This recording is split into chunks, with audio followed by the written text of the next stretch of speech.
હડતાલ કરવાથી કઈ મતલબ થાય છે ખરો? કારણ કે સરકારે એક વેલફેર બોર્ડની રચનાની વાત તમને લોકોએ રજૂઆત કરી હતી અને કીધું હતું કે જાહેરાત થશે, બધું થશે, હેલ્પ કરવાની વાત, પણ કઈ સરવાળે કઈ થયું નથી હજી સુધી. ખાલી ને ખાલી પ્રોમિસીસ આટલા વર્ષોથી સાંભળતા આવ્યા અને ગયા મહિને પણ સાંભળી. 20 થી 30 વર્ષ સુધી કારીગરને અમે સેફ કરવા માટેની આ હડતાલ છે. કોઈ મકાન માલિક ઘરે આવીને એમ નથી કહેતો કે ભાઈ તમે આજે મંદીની અંદર ઘેરાયેલા છો, તમારા બાળકોની શિક્ષણ બી નથી ભરી શકતા, તમારું ઘર ગુજરાન નથી ચલાવી શકતા, તો મકાન માલિક એવું નથી કહેતો કે અમે 6 મહિનાનું ભાડું ઓછું લેશું. એનો બાળક પ્રાઇવેટ સ્કૂલમાં ભણે છે તો પ્રાઇવેટ સ્કૂલના ટ્રસ્ટીઓ કે એના સંચાલકો કે એના આચાર્યો નથી કહેતા કે કારીગરોની અત્યારે બહુ ભયંકર પરિસ્થિતિ છે, આત્મહત્યાના બનાવો બની ગયા છે. સરકારને જે કમેન્ટમેન્ટ આપ્યું ને એ કમેન્ટમેન્ટ કોઈ નાના વ્યક્તિએ નથી આપ્યું. આ કમેન્ટમેન્ટ ગુજરાતના ચીફ મિનિસ્ટરે આપ્યું છે.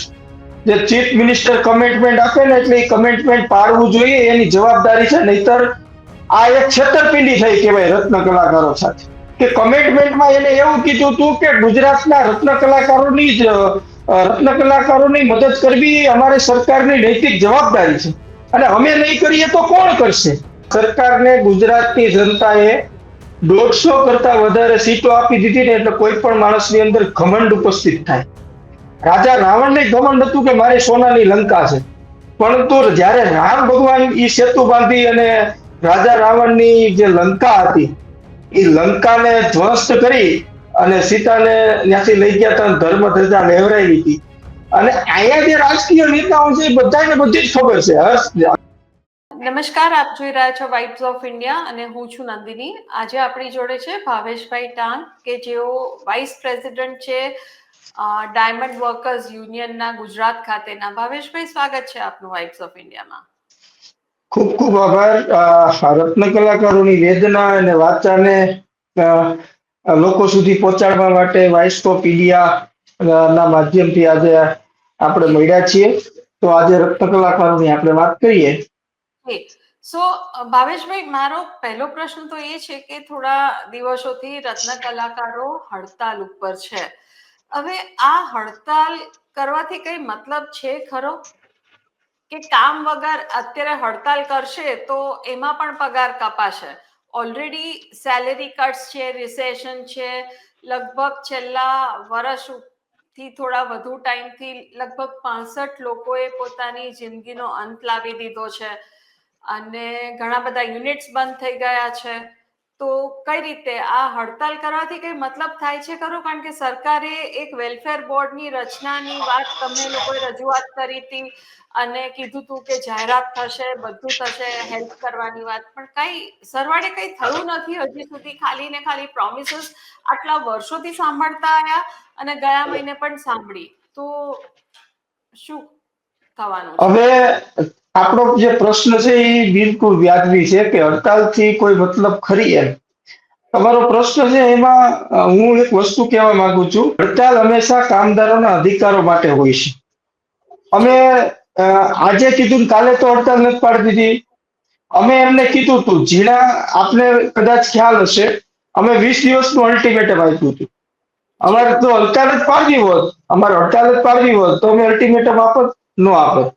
અમારે હડતાલ નહોતી પાડવી એટલા માટે કારીગરોના, અને અમારી જે હડતાલ છે ને નંદનીબેન, એ તમને કહેવા માંગુ છું કે આવનારા 20 થી 30 વર્ષ સુધી કારીગરને અમે સેફ કરવા માટેની આ હડતાલ છે. અને હડતાલની જે માંગણીઓ છે એ માંગણીઓની અંદર અમારું જે કે ભાઈ માલિકોનું એક ઉચ્ચ લેવલની કમિટી બને. ઉચ્ચ લેવલની કમિટીની અંદર કામદારોના પ્રતિનિધિ હોય, માલિકો હોય, સુરતના લેબર ડેપ્યુટી કમિશનર હોય, સુરતના પીએફ કમિશનર હોય, સુરતના ફેક્ટરી ઇન્સ્પેક્ટર હોય કે પછી ગુજરાતમાં ગમે ત્યાં પડે ત્યાં.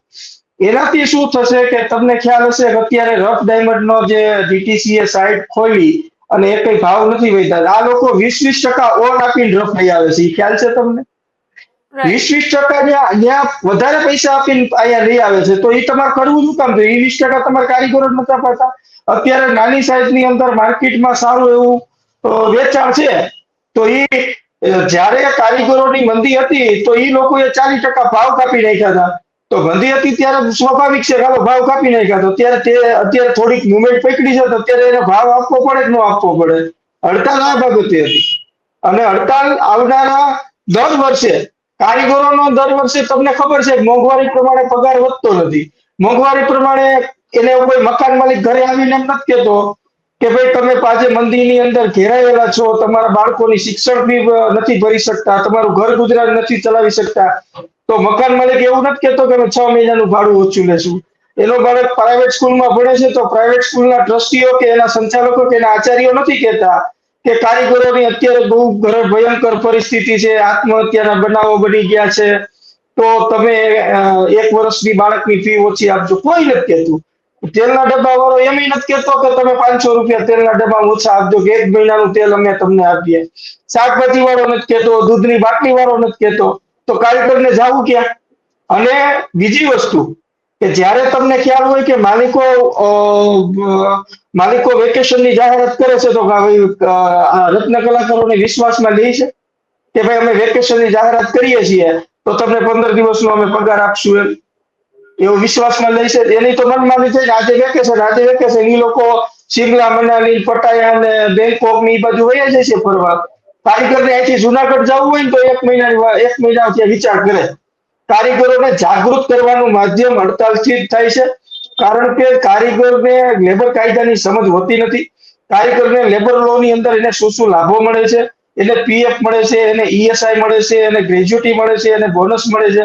હું તમારા માધ્યમથી આજે હું કહું છું કે અમુક કંપનીઓ એવી છે દિવાળી બોનસ નાખે એટલે બીજા દિવસે એમ કે નાસ્તો કરવા કંપનીમાં આવજો, આપણે સાફ સફાઈ કરવી છે. સાથે એમ કે ઓલું બોનસ નાખ્યું ને ઉપાડતા આવજો, અમને દેજો. કેવડું છે વિચાર કરો, સરકારનું આ બાજુ ધ્યાન નથી જતું.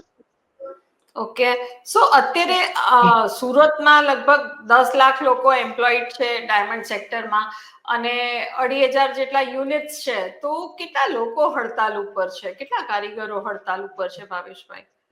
અમે જે કોલ આપ્યો હતો ને સ્વયંભૂ હડતાલનો કોલ હતો. સ્વયંભૂ એટલે કે અમારી સાથે જે જોડાય એને અમે કાયદાકીય મદદ કરશું. આજે એક પહેલો એવો દિવસ છે કે મને હડતાલનો કોલ આવ્યો નથી. હા, 2-5 એવા કોલ આવ્યા કે અમે હડતાલ પાડવાનું વિચારી રહ્યા છીએ. એટલે અમે એને એમ કીધું કે અમે તમારા સમર્થનમાં છીએ, તમે બિલકુલ ગભરાતા નહીં, પરંતુ અમે એ પણ સમજાવીએ છીએ કે કાયદો વ્યવસ્થા જાળવવી એ આપણી પ્રથમ જવાબદારી છે.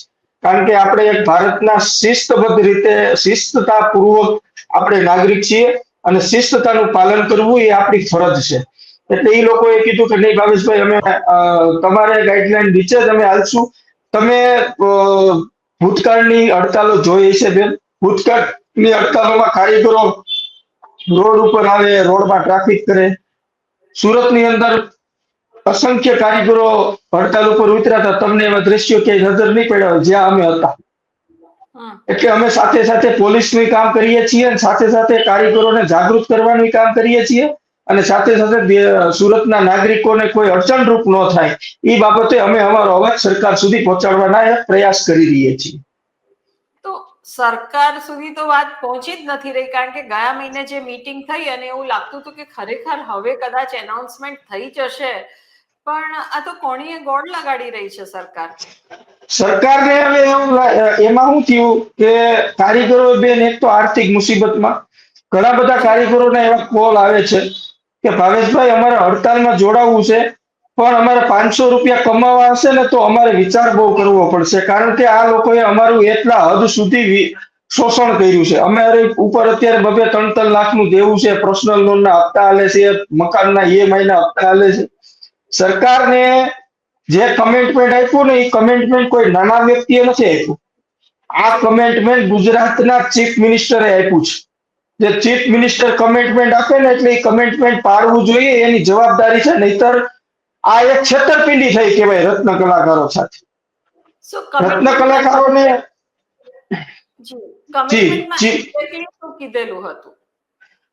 કમિટમેન્ટમાં જ્યાં હું મીટિંગમાં હાજર નહોતો પણ જે હાજર હતા એના માધ્યમથી મને ખબર પડી કે કમિટમેન્ટમાં એને એવું કીધું હતું કે ગુજરાતના રત્ન કલાકારોની મદદ કરવી અમારી સરકારની નૈતિક જવાબદારી છે. અને અમે નહીં કરીએ તો કોણ કરશે? આવા શબ્દો હતા મુખ્યમંત્રી સાહેબના. ગુજરાતના રત્ન કલાકારોની ચિંતા અમે નહીં કરીએ તો બીજું કોણ કરશે? તમે બિલકુલ ચિંતા ના કરો, ગુજરાતની સરકાર 2 થી 3 દિવસમાં એનો એક્શન પ્લાન બનાવશે.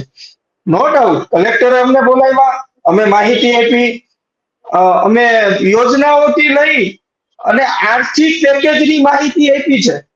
ઈ સરકારમાં ખાલી એટલો સુધારો કરવાનો છે કે જે એની સરકારી ભાષા હોય એમાં સુધારો કરવાનો છે, એના આઈએસ ઓફિસરોને બેહાડી જે થાય સુધારો કરવાનો છે, બોર્ડ કઈ રીતે ચાલશે એની માહિતી આપી છે, આર્થિક મદદ કઈ રીતે કરી શકાય એની માહિતી આપી છે.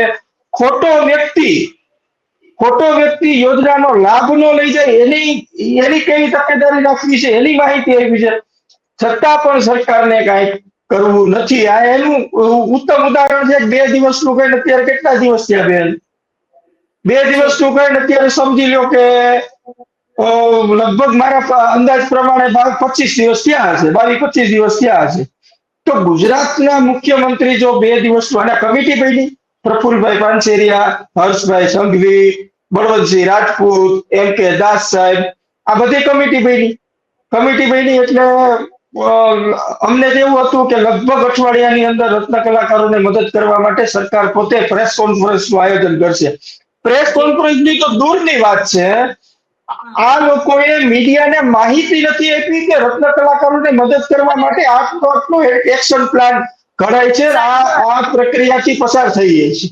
તો માહિતી તો આપવી પડે, જેથી કરીને રત્ન કલાકારોના પરિવારને ખબર પડે કે ભાઈ સરકાર દિન પ્રતિદિન આપણા ઉપર કામ કરી રહી છે. માહિતી આપવાથી લોકોને તમારી ઉપર વિશ્વાસ વધે છે અને લોકોની આશા ઉપર લોકોની આશા વધી જાય છે. આ તો માહિતી નહીં, કમિટી બનાવી મૂકી દીધી, કોઈ વસ્તુ નહીં.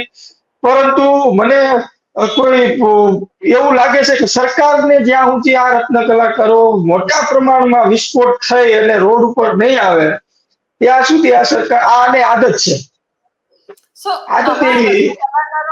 રત્ન કલાકારો જે હડતાલ પર ઉતરતા હોય છે તો એમના પગાર કપાતા હોય છે ભાવેશભાઈ? જી, કપાય છે. તો રત્ન કલાકારો જે હડતાલ પર હડતાલ કરવી છે પણ પોસાય એમ પણ નથી એટલે તમે વસ્તુ રત્ન કલાકારોને હું ફિલ્ડ ઉપર જ છું, હું ફિલ્ડનો માણસ છું, હું ક્યારેક જ ઓફિસ ઉપર હોઉં છું. જ્યારે અત્યારે આપણું લાઈવ ડિબેટ ચાલે છે તો કોઈનો ફોન આવે એટલે હું લાઈવ ડિબેટ પતાવીને હું એને 5-10 મિનિટનો સમય આપીને કહું છું કે હમણાં આવું છું.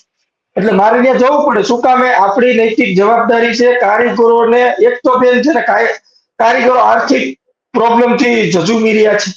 હવે આર્થિક પરિસ્થિતિથી ઝઝૂમી રહ્યા હોય અને એની ઉપર કાયદાનો શકંશો ન ગણાય, એ બાબતે પણ યુનિયનની જવાબદારી છે તકેદારી રાખવી. અમે કારીગરોને એટલું જ સમજાવીએ છીએ કે શાંતિપ્રિય રીતે આપણે આપણો વિરોધ કરવાનો છે અને લોકોને ખબર પડે કે આ લોકોને હાવ શાંતિથી વિરોધ કરે છે અને કોઈ માણસની ઉપર રાયોટિંગના કે જાહેરનામા ભંગના કેસ દાખલ થાય તો એ માણસ કોર્ટના દરવાજા ચડે તો અમને કાળી પીલી બેસે અને અમારી ઉપર સવાલો ઉપસ્થિત થાય કે યુનિયને હડતાલ જાહેરાત કરી અને એટલે અસંખ્ય કારીગરો જે પ્રોબ્લેમમાં હતા એની પર કેસ દાખલ. એવું અમારે નથી થવા દેવું ને, એટલે અમને એ ચિંતા છે. કારીગરો તો અમે અત્યારે કહીએ કે અત્યારે રોડ ઉપર આવી જાય એમ છે, પરંતુ અમે કારીગરોને જે ભૂતકાળમાં ભૂલો કરેલી છે એ ભૂલો પાછી વાગોળવા માંગતા નથી. એટલે શાંતિપ્રિય રીતે આ ચાલુ છે. આજે જ નવસારીમાં તમે જોઈ લો, નવસારીમાં આજે 300 કારીગરો હડતાલ ઉપર છે. ડાયરેક્ટ લાઈવ હું છું એમાં અને લેબર ડિપાર્ટમેન્ટને પણ એની જાણ કરવામાં આવી છે. આજે એક વિડીયો વાયરલ થયો, તમને ખ્યાલ હશે, એક વિડીયો વાયરલ થયો કારીગરનો.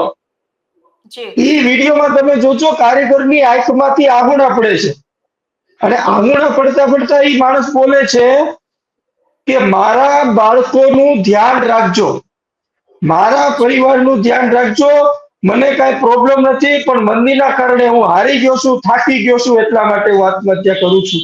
તો આ વેદના સરકારને નથી સમજાતી. આ જે દુઃખ છે એ અંદરથી કોઈ માણસ જયારે આત્મહત્યા કરવાનો વિડીયો બનાવતો હોય ત્યારે એના અવાજ નાભીમાંથી નીકળતા હોય. આ દુઃખ સરકારને નહીં સમજાય. બરાબર છે. અને ભાવેશભાઈ, સુરતના ડાયમંડ ઇન્ડસ્ટ્રીએ ઘણા ઉતાર ચઢાવ જોયા છે, પણ આ વખતની મંદી ઘણી લાંબી ચાલી છે. અને શું લાગે છે કે આ મંદી ક્યાર સુધી રહેશે અને આ મંદીના મુખ્ય કારણો શું છે? બીજા દર્શક મિત્રો કે જેને ડાયમંડ ઇન્ડસ્ટ્રી વિશે વધુ ન ખબર હોય તો એમના લાભ માટે આપ જણાવશો કે મંદીના મુખ્ય કારણો શું અને આ મંદી કેટલી હજી લાંબી ચાલે એવી શક્યતા છે? જો મંદીનું મુખ્ય કારણ છે કે ઇન્ટરનેશનલ માર્કેટમાં યુદ્ધો જે ચાલે છે, યુક્રેન અને રશિયાના હોય, હમાસ, પેલેસ્ટાઇન અને ઇઝરાયલના હોય. યુક્રેનમાંથી આપણો જે માલ છે એ જે માત્રામાં આવવો જોઈએ એ માત્રામાં આવતો નથી. G7 દેશોએ ખાસ ઇફેક્ટ તો એ પડી છે કે G7 દેશો દ્વારા જે રશિયન ડાયમંડ જે હોય એ રશિયન ડાયમંડ ઉપર બેલ્ટ મારવામાં આવ્યું. ઓકે. અને ચાઇનાએ કોરોના પછી ડાયમંડ ઉપર ઇન્વેસ્ટમેન્ટ કરવાનું ઓછું કરી નાખ્યું, એટલે બંધ થઈ ગયું. પછી અમેરિકા અને ચાઇના 75% પોલિશ ડાયમંડ આપણો ખરીદતી હતી. કારણ કે એ ત્યાંની જે પબ્લિક છે, ત્યાંના જે લોકો છે, એ ડાયમંડ જ્વેલરી પહેરવાના શોખીન. આપણે જેમ લગ્ન પ્રસંગની અંદર સોનાના દાગીનાઓ બનાવવામાં આવે છે, એવી રીતે ત્યાં પણ લગ્ન પ્રસંગ હોય કે કોઈને ગિફ્ટ દેવું હોય કે કોઈને કાંઈ પણ દેવું હોય તો એના માટે એ લોકો જ્વેલરીને પસંદ કરતા હોય. એટલે ચાઇના અને અમેરિકા 75% આપણું માર્કેટ છે. ચાઇનાએ કોરોના પછી લેવાનું બંધ કરી દીધું છે અને યુક્રેન અને રશિયાના વોરના કારણે G7 દેશોએ જે રશિયન ડાયમંડ ઉપર બેડ માર્યો, આ જે કારણો છે. હવે આ મંદીની અંદર અત્યારે જીરા જે ડાયમંડ છે, જીરા ડાયમંડની અંદર થોડી ઘણી ખરીદી ચાલુ થઈ છે, થોડી ઘણી મુવમેન્ટ માર્કેટમાં આવી છે. અને આ મંદીની અંદર કારીગરોને જે ભાવે ઘસાવવામાં આવતા હતા ને એના ભાવ તોડી નાખ્યા. હવે જે મુવમેન્ટ ચાલુ થઈ છે તો એને એ ભાવમાં ઘસાવી રાખે છે. એટલે આમાં હીરો નથી ઘસાતો, અમારા કારીગરની જિંદગી ઘસાઈ રહી છે. અમારા કારીગરની જિંદગી ઘસાઈ રહી છે. હીરાને ચમક આપતો આપતો કારીગરની જિંદગી કાળી દિબાંગ બની ગઈ છે. તમે વિચાર કરો, 1 વર્ષની અંદર 64 કરતા વધારે કારીગરોએ સુસાઇડ કર્યા હોય સુરત જેવા મહાનગરમાં. બરાબર છે. ગુજરાતના આંકડા તમે જોશો ને તો ગુજરાતના આંકડા 80 થી વધારે છે. તો આ વસ્તુ ક્યાં જઈને ઉભી રહેશે? તમે વિચાર તો કરો. આપણે કોઈ પણ વ્યક્તિ આવે છે વિદેશથી તો આપણે એને એમ કહીએ કે આ ડાયમંડ સિટી છે. 90% ડાયમંડ અહીંયા તૈયાર થઈ છે. ગર્વથી કહીએ કે આ ડાયમંડ સિટી છે. પરંતુ એ ડાયમંડના કારીગરોની હાલત તો જોવો તો. એના બાળકોને શિક્ષણ, હમણાં મને વચ્ચે એવા ફોન આવ્યા હતા. હમણાં બોર્ડની પરીક્ષા ગઈ ને આપણે, બોર્ડની પરીક્ષાની અંદર શિક્ષણ ફી કે નહીં ભરો ને તો તમને બોર્ડની પરીક્ષા બેહાડવા નહીં દે. આ તો અમે છીએ જિલ્લા શિક્ષણ અધિકારીને વિશ્વાસમાં લઈને એ લોકોની બોર્ડની પરીક્ષાઓ અપાવી છે. નહીતર આ લોકો તો કેટલી કક્ષાએ જાતની એની કોઈ સીમા નથી. માણસાઈ નામનું તત્વ બધા જમાં હોય છે, પણ આ લોકોમાં છે કે નહીં એ મને ખબર નથી. પણ જો માણસાઈ નામનું તત્વ માલિકોમાં હોય ને તો અત્યારે એનો ભાવ વધારવો જોઈએ. અને તો અત્યારે કારીગરને મદદ જે આત્મહત્યા કરનાર પરિવારને 1 પણ રૂપિયાની સહાય નથી મળી. સો ઓકે, માલિકો પર પછી આવીએ, પણ એ પહેલા મારે તમને એ પૂછવું છે કે આ જે કારીગરો પોતાની જિંદગી ટૂંકાવી નાખે છે, કાં તો આર્થિક સંક્રમણથી ગુજરી રહ્યા છે કારણ કે મંદી છે, સેલેરી કટ્સ થયા છે, અને આપે કીધું કે હપ્તા પણ ચાલી રહ્યા છે લોનના, તો એ લોકો પોતાનું ગુજરાન કઈ રીતે કરે છે? ગયા વર્ષે લગભગ 600 જેટલા બાળકોએ સ્કૂલમાંથી ડ્રોપ આઉટ થવું પડ્યું હતું. તો એ લોકોનું ઘર કઈ રીતે ચાલે છે? આમ પણ કઈ બહુ જાહો જલાલી તો હોતી જ નથી, બિલકુલ નથી હોતી. 2 ટાઈમનું ખાવાનું વ્યવસ્થિત મળી રહે એટલું બહુ થયું. તો હવે એ પણ પૈસા જો ન મળતા હોય તો ઘર કઈ રીતે ચાલે છે તેઓનું? જો એમની રત્ન કલાકારોની ઘરે મહિલાઓ છે ને એ એમ્બ્રોઇડરીમાં થોડું ઘણું કામ કરે છે. પછી એમના જે બાળકો જે મોટા હોય એમને પણ રાતે હોમવર્ક કરીને એમ કામમાં લગાડી દે. બીજું ઓપ્શન છે કે દરેક કારીગરને તમે બેન પૂછજો 100 માંથી એક કારીગર એવો હોય છે જેની ઉપર પર્સનલ લોન નહીં હોય. હમ. 100 માંથી પર્સનલ લોન અત્યારે તમે એન્ડ્રોઈડ મોબાઈલ માંથી કોઈ એપ્લિકેશન ડાઉનલોડ કરો ને તમારી ઉપર સિવિલ ઉપર તમને પર્સનલ લોન 50,000 લાખ કે 2 લાખ સુધીની મળી જાય છે. કારીગરો અત્યારે પર્સનલ લોનના હપ્તા ભરવા લાગ્યા છે. જો એ હપ્તો ન ભરે તો આર્થિક સંકટનો સામનો કરવો પડે, અને આર્થિક સંકટનો સામનો કરીને બેંક એની ઉપર ગીધની જેમ તૂટી પડે કે તમે હપ્તા ભરો, હપ્તા ભરો, હપ્તા ભરો.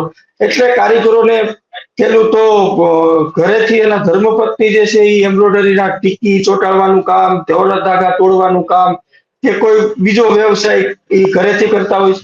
કારીગરનું અત્યારે જે કામ થાય છે એ 15 થી 20,000 નું થાય છે. 5,000 એનું ભાડું છે.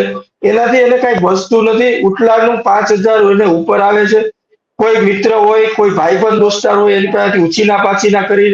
ઇવન અમે ગઈ વખતે 800 થી 1,000 લોકોને અનાજ કરિયાણાની કીટો આપી હતી. 102 કારીગરોને અમે જેમ્સન જ્વેલરી નેશનલ રિલીફ ફાઉન્ડેશનના મદદથી અમે કીટો અને શિક્ષણ ફી ભરી દીધી હતી. એટલે ક્યાંય ને ક્યાંય એકાબીજાની મદદથી કારીગરોના ઘર ગુજરાન ચાલે છે. પરંતુ એ કઈ રીતે ચાલે છે કે જે સમજો કે મકર સંક્રાંતિ ગઈ તો મકર સંક્રાંતિની અંદર દરેક મા બાપને એના દીકરાને પતંગ ઉડાડવા માટેની દીકરા પાસે એના મા બાપ પાસે ખાઈશ ઓલું એક સપનું હોય કે મારો છોકરો પતંગ. આ વખતે એ લોકોએ પતંગો ઉડાડી છે પણ બીજા એ પોતે નથી ઉડાડી શક્યા. અમે ફિલ્ડ ઉપર છીએ, અમને ખબર છે. કારીગરોની દશા છે તમને નથી ઉડાડી શક્યા. જે પ્રમાણમાં પતંગ મહોત્સવ થવો જોઈએ, જે પ્રમાણમાં ધૂળેટી મહોત્સવ થવો જોઈએ એ નથી થયો. અને ભાવેશભાઈ, પર્સનલ લોન લેવાની કેમ જરૂર પડી હોય? નોર્મલી હોમ લોન લીધી હોય પણ પર્સનલ શું કારણ છે કે એ લોકોએ ઘણા બધા કારીગરોએ પર્સનલ લોન્સ લીધેલી છે? શું આર્થિક સંકળામણથી દૂર થવા માટે 2-3 મહિના ચલાવવા માટે લીધી હોય ને એમાં પાછું એના હપ્તા ના ભરી શકે એવી સ્થિતિ છે, એવો સિચ્યુએશન છે? એમાં પેલું કારણ તો એ છે કે આવડી લાંબી નદી તો કોઈથી ચાલી નથી. એમાં હું તમે બંને સાક્ષી છીએ. કારીગરોને શું હોય કે ભાઈ આજે આપણે પર્સનલ લોન લેશું, 2 થી 3 મહિનાની અંદર થોડી ઘણી તેજી આવશે ત્યારે આપણે કામ કરશું અને ત્યારે આપણે વ્યવસ્થિત હપ્તા ભરી દેશું એટલે આપણે લોન ભરાઈ જશે. કારીગરોને આવનારા ભવિષ્યની ખબર ન હોય કે હજી ખરાબ સમય આવશે. કારીગરોને કારણ કે એ ઇન્ટરનેશનલ માર્કેટ સાથે જોડાયેલા ન હોય. એને તો અમુક કારીગરને ગુજરાતમાં શું પરિસ્થિતિ ચાલે છે એની પણ ખબર ન હોય. ઘરથી કારખાનું, કારખાનેથી ઘરે અને પરિવારને સંભાળવામાં દુનિયાદારીની ખબર હોતી નથી. એટલે કારીગરને એવી આશા હોય કે આવનારા 2-5 મહિનામાં તેજી આવશે ત્યારે આપણે એ હપ્તા ભરી દેશું. પણ એ કારીગરોની જે આશા હતી એની ઉપર પાણી ફરી વળ્યું. કારીગરો આર્થિક સંકટમાં આવ્યા. હવે હપ્તા નથી ભરાતા અને હપ્તા ભરવા માટે પૈસા નથી અને બેંક એની ઉપર માનસિક ટોર્ચર કરે. આમાં ઘણી બધી આત્મહત્યાઓ તો એવી થઈ છે કે જે બેંકના માનસિક ટોર્ચરથી અને બેંકના હપ્તા ના ભરવાથી ઘણી બધી આત્મહત્યાઓ થઈ છે.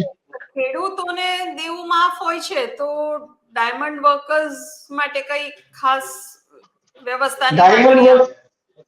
ડાયમંડ વર્કર માટે મેં એક માંગણી કરી હતી બેન કે પેલા તો આ લોકોનું રજીસ્ટર કરાવો. રજીસ્ટર સરકાર પેલા આ લોકોને નોંધે.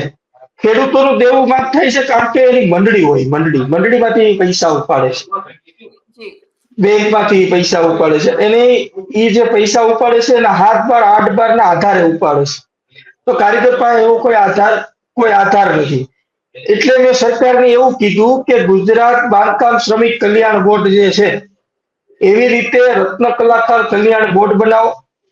એના માધ્યમથી ગુજરાત બાંધકામ કલ્યાણ બોર્ડની અંદર જેવું છે ઘણી બધી યોજનાઓ એવી છે. શિક્ષણ ફી ભરી શકે, પ્રસૂતિની યોજના એવી છે, ઘણી બધી યોજના કારીગરોને અન્નપૂર્ણા યોજના છે. એટલે આ બધી મેડિકલ સહાય યોજના છે. આ બધી યોજનાથી એને થોડો ઘણો એને રાહત તો મળે. પરંતુ સરકાર પાસે રજીસ્ટર નથી અને સરકારને આ લોનમાં આઈડેન્ટિફાઈ કઈ રીતે કરવાની સૌથી મોટો મૂંઝવણનો પ્રશ્ન છે કે ભાઈ રત્ન કલાકાર છે એનું પ્રૂફ શું? એટલે મેં એને કીધું પેલા રજીસ્ટર કરાવો. આ રજીસ્ટર નહીં થયો એના મૂળમાં માલિકો, એના સંગઠનો અને સરકારની મિલીભગત છે. હવે ભાવેશભાઈ, અત્યારે મંદીની વાત કરીએ તો જે મોટા યુનિટ્સ છે, નામાંકિત કંપનીઓ છે ડાયમંડ ઇન્ડસ્ટ્રીની, એવું માની લઈએ કે કદાચ આ મંદી અને બીજા બધા કારણોસર એમનો પ્રોફિટ માર્જિન કદાચ ઓછો થયો હોય, પરંતુ જે નાની ઘંટીઓ છે, યુનિટ્સ છે, નાના યુનિટ્સ છે કે જ્યાં 2, 3, 4 ઘંટી ચાલતી હોય, એવા માલિકોને પણ ફટકો પડેલો છે આર્થિક રીતે, કે જેથી કરીને તેઓ પણ કાં તો બંધ કરી દે છે, કાં તો સેલેરી કટ્સ કરી દે છે પોતાના કારીગરોની, કાં તો તમે જેમ કહો છો વેકેશન અઠવાડિયામાં 3-4 દિવસ જ બોલાવતા હોય એવી સ્થિતિ ખરી? હા, એમાં શું થાય છે કે જોબ વર્ક કરતો જે કારખાનેદાર છે ને, એ મોટા વેપારી પાસેથી માલ લઈ આવે. હવે મોટા વેપારી એમ કે ભાઈ મંદી છે. હવે 2014માં જે ડાયમંડ કેરેટનો જે ડાયમંડ 2014માં 500 રૂપિયાના કે 800 રૂપિયાના લેબર કોસ્ટિંગ થી લાવતા હોય, એટલે મંદી આવે એટલે એ લોકો 20% ઘટાડી દે. 20% ઘટાડે એટલે એનો માલ ક્યાં પડે? કારીગરમાં. ઓલો એમ કે ભાઈ મને મારો વેપારી ભાવ ઓછો આપે છે એટલે હું કારીગરને વેપાર ઓછો ભાવ ઓછો આપું, એટલે લેબર કટ ક્યાં થાય? કારીગરમાં. બરાબર છે. હવે કારીગર લેબર કટ થાય એટલે કારીગર ત્યાં બેસવાનો નથી, કારણ કે એને લેબર જયારે કટ થાય એટલે કારીગરને કામ ઓછું થવાનું થાય. કામ ઓછું થઈ જાય એટલે એ બીજી કંપની ગોતવા માંડે, અને આયા કારીગર ઓછા થઈ જાય એટલે આ ભાઈને તકલીફ પડે. તકલીફ એવી પડે કે જો એ ન ઘસે તો એને મકાનનું ભાડું, લાઇટ બિલ, મેન્ટેનન્સ, પોતાનો પગાર, ઓફિસ સ્ટાફનો પગાર, આ બધું ચડતું જાય, અને ક્યાંય ને ક્યાંય એમ કે પ્રકારે આ કારખાનું અંતે બંધ થવાના પગારે આવી જાય છે, અને કારખાનું બંધ કરી અને એ ભાઈ બીજે કામે બેસવા અથવા તો બીજાની ઓફિસમાં નોકરી કરવા માટે મજબૂર બને છે, અથવા તો કોઈ બીજા ધંધામાં ઝંપલાવે છે. કારીગરને સેફ અને સિક્યોર કરવા હોય ને તો બે રસ્તા છે. એક તો ઉચ્ચ લેવલની કમિટી એવી બનવી જોઈએ કે દર વર્ષે ઈ 5% કે 10% જે નક્કી થાય એ દર વર્ષે ભાવ વધારાનું પ્રપોઝલ મૂકે, એ પ્રપોઝલ એક્સેપ્ટ થાય અને તમામ માલિકો એમની અંદર આવરી લેવામાં આવે. બીજું છે રત્ન કલાકાર કલ્યાણ બોર્ડની સ્થાપના થાય. ઈ કલ્યાણ બોર્ડના માધ્યમથી કારીગરોનું રજીસ્ટર થાય, કારીગરોની જનસંખ્યાનો સમૂહની ખબર પડે, જેથી કરી સરકારને આવી મંદી આવે ત્યારે યોજના અને પેકેજ આપવાની ખબર પડે. ઓકે ભાવેશભાઈ, મારે રાજકારણની વાત નથી કરવી, પરંતુ ઇસ્યુ જેવો છે કે કરવી પડે એમ છે કે ઘણી વખત એવું થાય કે વિરોધ પક્ષ રોડા નાખતું હોય એટલે કામ ન થતું હોય. કલાકારોની જે વાત છે એમાં તો કોંગ્રેસે પણ હંમેશા એ લોકો પ્રત્યે સહાનુભૂતિ દર્શાવી છે અને પેકેજીસની માંગણી કરી છે. અને બીજું કે આપણી ડબલ એન્જિન સરકારની વાતો બીજેપી કરતી હોય છે, તો અહીંયા તો ટ્રિપલ એન્જિન સરકાર છે. ગુજરાતમાં રાજ્ય કક્ષાએ 30 વર્ષથી ઉપરાંત બીજેપીનું શાસન છે, સેન્ટરમાં 10 વર્ષથી ઉપર થઈ ગયા, અને સુરત મ્યુનિસિપલ કોર્પોરેશન લેવલ ખાતે પણ ઘણા વર્ષોથી બીજેપી રાજ કરે છે. તો આમાં કોઈ વિરોધ કરનાર તો છે જ નહીં, ડિસિઝન્સ તો કોઈ એક પર્ટિક્યુલર પાર્ટીએ લેવાના છે. અને આટલા બધા સરસ સરસ નેતાઓ તમારે સાઉથ ગુજરાતે અને સુરતે આપ્યા છે, તો થાય છે શું? એ લોકોને ખ્યાલ નથી કે શું? કારણ કે ગમે ત્યાંથી પસાર થતા હશે તો વરાછા અને એ બધા વિસ્તારોમાંથી એ લોકો પસાર થતા જ હોય, તો એમને ખ્યાલ હોય જ કે આ શું સ્થિતિ સર્જાયેલી છે. હવે આપણે એમ વાત કરી કે ડબલ એન્જિનની સરકાર, ટ્રિપલ એન્જિનની સરકાર. આ સરકારને ગુજરાતની જનતાએ 150 કરતા વધારે સીટો આપી દીધી ને, એટલે કોઈ પણ માણસની અંદર ઘમંડ ઉપસ્થિત થાય. રાજા રાવણને ઘમંડ હતું કે મારી સોનાની લંકા છે, પરંતુ જ્યારે રામ ભગવાન ઈ સેતુ બાંધી અને રાજા રાવણની જે લંકા હતી એ લંકાને ધ્વસ્ત કરી અને સીતાને ત્યાંથી લઈ ગયા હતા, ધર્મ ધજા લહેરાવી હતી. અને અહીંયા જે રાજકીય નેતાઓ છે એ બધાને બધી જ ખબર છે. હર્ષભાઈ સંઘવી છે ને, અહીંયા ગુજરાતના ગૃહમંત્રી છે ને, ગુજરાતના ગૃહમંત્રીને ટોટલને ખબર છે, કારણ કે એના પપ્પા રમેશભાઈ સંઘવી છે ને, એમના પપ્પા રમેશભાઈ સંઘવી ઈ પોતે ડાયમંડ ઇન્ડસ્ટ્રીઝ સાથે જોડાયેલા હતા. પ્રફુલભાઈ પાનસેરિયા જે છે એને આની તાસીરની ખબર છે, કારણ કે મોટો વર્ગ રત્ન કલાકારોનો એના વોટરો આવે છે. બળવંતસિંહ રાજપૂતને ખબર છે, કારણ કે અમે 3 વાર મળ્યા હતા. બળવંતસિંહ રાજપૂતને અમે 3 વાર મળ્યા હતા. બધાને બધી ખબર છે, પરંતુ આ જે સરકાર છે એને કલાકારોમાં રસ હોય, રત્ન કલાકારોમાં રસ નો હોય એવું મને લાગતું નથી. આ ને ઘમંડ હોય, ઘમંડ ચડી ગયો છે એક પ્રકારનો. કાર્ય જે માલિકો જે છે, માલિકોએ માત્ર ને માત્ર રત્ન કલાકારનો રેલીઓમાં ઉપયોગ કર્યો, ભાજપની વાહવાહી કરી, અને એ વાહવાહી કરી અને રેલીઓમાં ઉપયોગ કરી સત્તામાં બેસાડી દીધા. હવે એનું કોઈ સાંભળતું નથી, અને સાંભળવાની જગ્યાએ અને આ જે વોટરો છે, ગુજરાતની જનતા જે છે, જે વોટરો છે, એને પોતાનું મતનો અધિકાર મોટા પ્રમાણમાં બીજેપી સમર્થનમાં આપ્યો, અને એ લોકોને ઘમંડ એવો ચડી ગયો કે હવે આપણે સત્તામાંથી જશું નહીં, હવે આપણી પાલી બધી જ જગ્યાએ હાલશે, આપણે કાંઈ નહીં કરીએ ને તો આ જનતા આપણે વોટ આપીને આપણે સત્તાના શીર્ષ ઉપર બિહાડશે. પણ એને વેમ કાઢી નાખવાનો કે ક્રાંતિ છે ને, ક્રાંતિ કોઈ પણ જગ્યાએ જ્યાં શોષણની પરાકાષ્ઠા વધી જાય છે ને, ત્યાંથી ક્રાંતિ શરૂઆત થાય છે. અમે જે રેલી કાઢી અમે જે રેલી કાઢીને હડતાલનો જે કોલ આપ્યો ને બેન, એ એક ક્રાંતિની શરૂઆત થઈ. ત્યારબાદ કેટલી જગ્યાએ હડતાલ પડી ને એ તમે જોઈ શકો છો. ત્યારબાદ કેટલી જગ્યાએ હડતાલ પડી. આવનારા સમયની અંદર આ સમગ્ર ગુજરાતમાં આના પ્રત્યાઘાતો ન પડે ને તો તમે મને યાદ રાખજો, કારણ કે મને વિશ્વાસ છે જ્યાં શોષણનો બહુ મોટા પ્રમાણમાં શોષિત લોકો થાય ત્યાંથી ક્રાંતિની શરૂઆત થાય, અને આ ભાજપની સરકારને ક્રાંતિનો સામનો કરવો પડશે. આ મારા શબ્દો છે, લખી રાખજો તમે. સો ભાવેશભાઈ, ખૂબ ખૂબ આભાર વાઇબ્સ ઓફ ઇન્ડિયા જોડે જોડાવા બદલ અને કલાકારોની વ્યથા વ્યક્ત કરવા બદલ, અને આપણે આશા રાખીએ કે એમની પ્રોબ્લેમ્સનો અંત બહુ નિકટ સમયમાં આવે. ધન્યવાદ. Thank you.